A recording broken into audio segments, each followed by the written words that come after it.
Hello, welcome back, Halftime TV viewers and subscribers. It's your boy Norando, and I'm here to speak about the Reggae Boyz and the match that was played today. First and foremost, let me say a big shout out to the sponsors, Quick Link Shipping, RS Sports Store, and CSA Shop. If you haven't done so as yet, smash the subscribe button as well.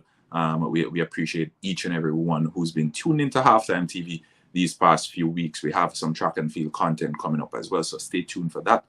Turn the notification on to ensure that you never miss a beat with Halftime TV. All right, so again, Jamaica versus Catalonia, and we did a preview for that one for those who have been tuned in.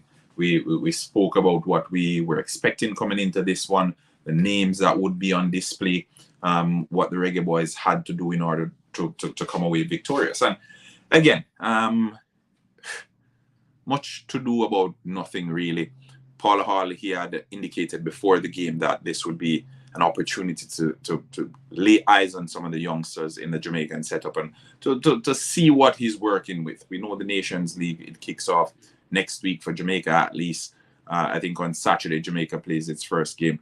Big up, 1-1, big up. Everyone who's joining us, welcome to Halftime TV. I can't express the gratitude I have for you guys. You've helped us to get past that 5,000 subscription mark, and we've continuously grown. We continue to grow. I think we're almost at 5,100 subscribers now, and this is all in space of maybe a few weeks. All right, so it shows that you guys are tuned in and you're putting in the work. We will continue to bring you guys content to ensure that you, the subscribers, and you, the viewers, folks who stop by every now and then to hear what Halftime TV has to say. There are a million other channels that you guys could have been tuned into, yet you decide that, okay, you're going to spend the 10 or 15 minutes with Halftime TV. So for that, I'm extremely appreciative. I'm grateful, and I welcome your company anytime. I may be off schedule and a little bit thrown off sometimes for the weeks to come. You can expect that. I'll break the big news in a few. But nonetheless, as I said, the Reggae Boyz versus Catalonia, that game ended 6-0. 6. 1, 2, 3, 4, 5, 6. If you're not say 6, no.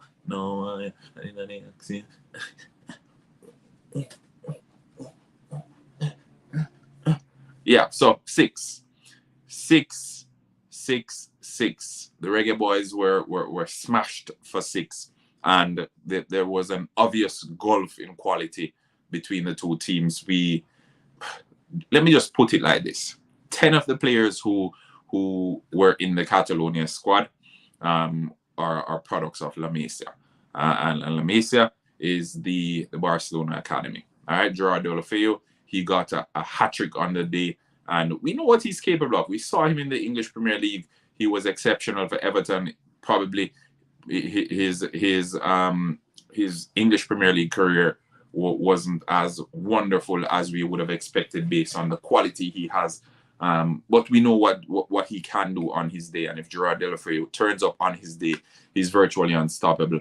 I don't think any other Reggae Boys out there today, even, I don't know. I think it would have been a big ask for the Reggae Boys against Gerard Deulofeu, having seen what he's done in the past. And we know he's not at his best, but even when he's not at his best, they have a saying, class is permanent, and he is a class player.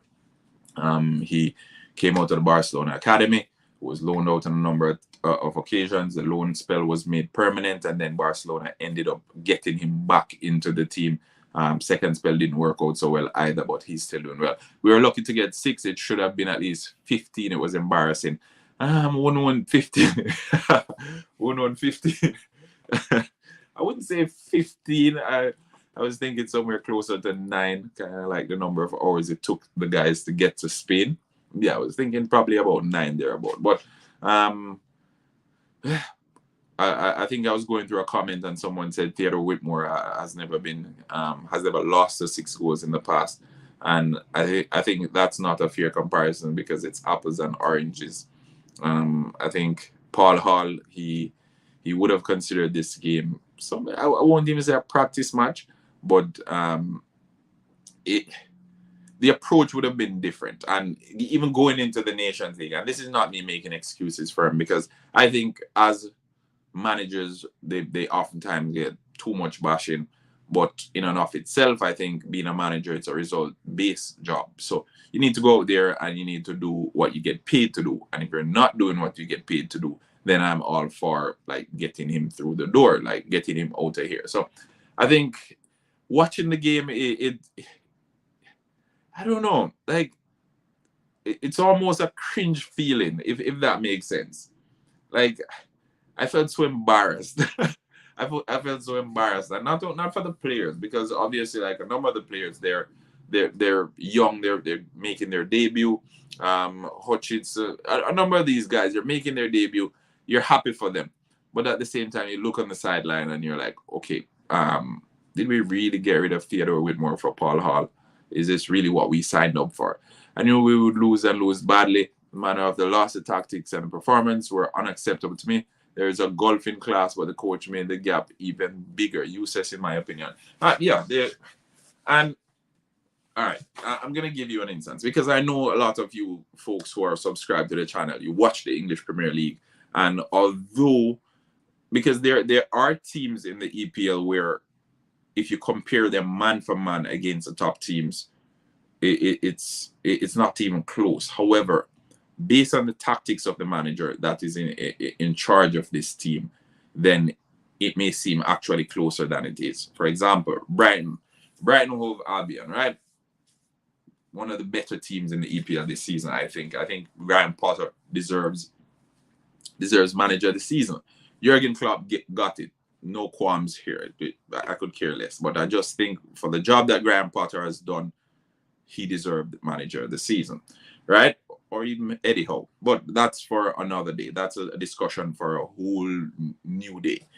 But based on what he's done with that Brighton Hove Albion team, whenever he comes up against quality opposition, it's almost, you're wondering to yourself if these two teams have the same budget. And it's not even close. It's not even close.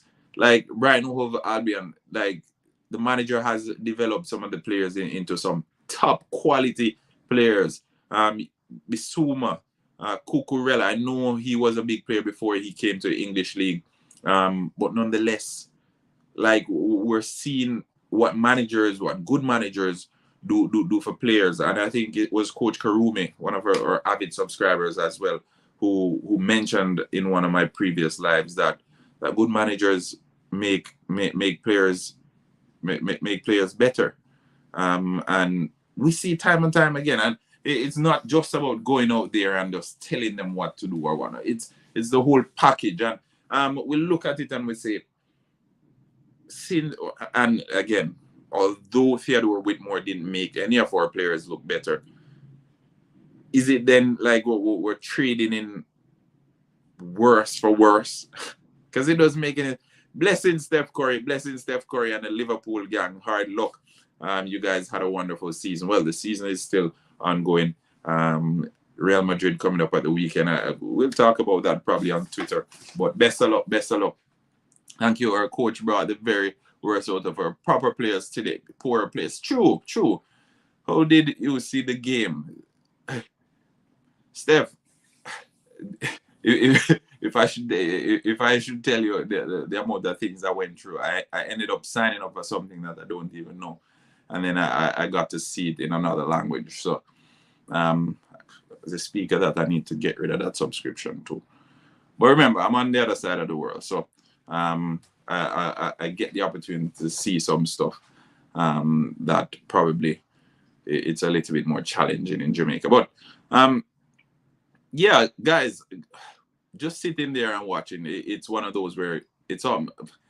My dad would say, I feel shame for you, and that's what I felt for Paul Hall today. I feel shame for Paul Hall.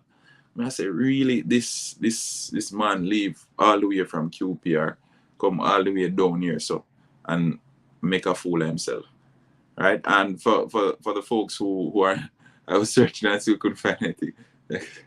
No, Steph. Well, Steph Curry, you can just check out the results. Just check out the results. It was, and for those who didn't get to see the game, Ricky Puig from Barcelona, top talent. All right, not that it needed any reinforcing, but he is a top talent.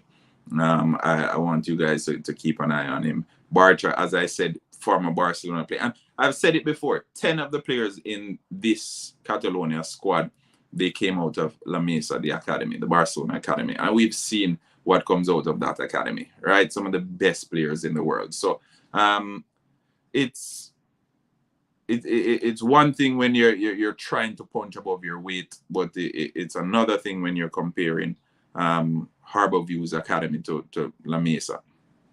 Right? So again, some takeaways. I think the coach needs to internalize. I think this performance would have dragged a whole lot of confidence out of some of the youngsters who are making their debut. You don't get time to dwell on these things. Next weekend, the Nation League kicks off, and they need to brush themselves off, and they need to come back better. They need to come. They need to come way better. Yeah, Puig is a top talent, but we made him look better by giving him all the space. But it's the same thing. It's the same thing that happened with Sergiño Dest when we played against the United States. I think it was last year. Last year or the year before. Time's going so fast. Like, this COVID thing has completely thrown me off.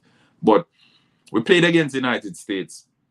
I think it was in Saudi Arabia. I think it was Saudi Arabia. We played against the United States in the Middle East when we had those friendlies. And Sergiño Dest looked like prime Lionel Messi. And I kid you not. If you guys didn't get the opportunity to watch that game, go back and watch it. If you didn't get the opportunity to watch the game, go back and watch it. Sergiño Dest, folks. I was so upset because I watched Sergiño Dest week in, week out, and he's probably on a scale of 10, maybe 5.5 as a footballer, in my opinion. And the Reggae Boyz made him look as if he was a world-class player. World-class. I think he even scored a screamer in that game too.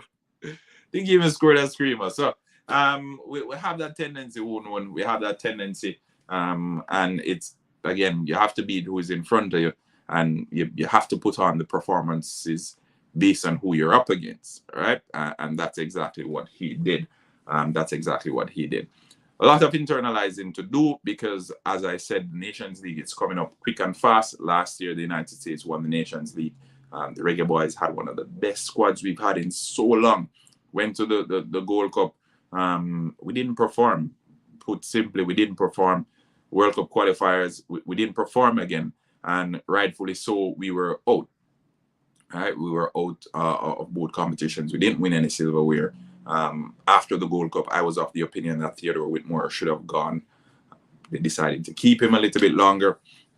We did the World Cup qualification campaign, and when we were virtually eliminated, that's when they brought in Paul Hall. So I think it's good to see the direction in which the team is going, in that we want to give the youngsters an opportunity, and we want to start from the foundation. We want to get that core assembled, so whenever there's an international break or we have international fixtures, there is a core already there. We're only building on that core, right? That's what most of the big teams do, and I think that's the right direction that the team is going in. But whether or not Paul Hall is the person to lead us, that is the question. And I'm not here to say yay or nay. I know too little about Paul Hall and his coaching ability to cast judgment on that. However, based on the performance that I have seen since he has taken over from Theodore Whitmore, it's not very convincing. But again, that's me. That's HalftimeTV. That's us over here. And we welcome you, the viewers. We want to hear what you have to say. Let us know in the comment section, what are your views on that? Is Paul Hall the one to take us forward? Because after this humiliation, I'm pretty sure confidence is extremely lacking now among these youngsters. I'll go over to the comment section and see what's happening. Their players definitely had good teaching. Most of them have not been good enough to break into the Barca team on a regular basis, and so far that is the case with Puig too. They're not top players. Well, you can't say they're not top players, because you may not be good enough to break into the Barcelona team, but also you have to bear in mind that Barcelona is one of the best teams in the world and one of the hardest teams to get into, right? So, for example, a player that's not good enough for Barcelona may very well be starting for Chelsea or Manchester United, that sort of thing. Kovacic, for example.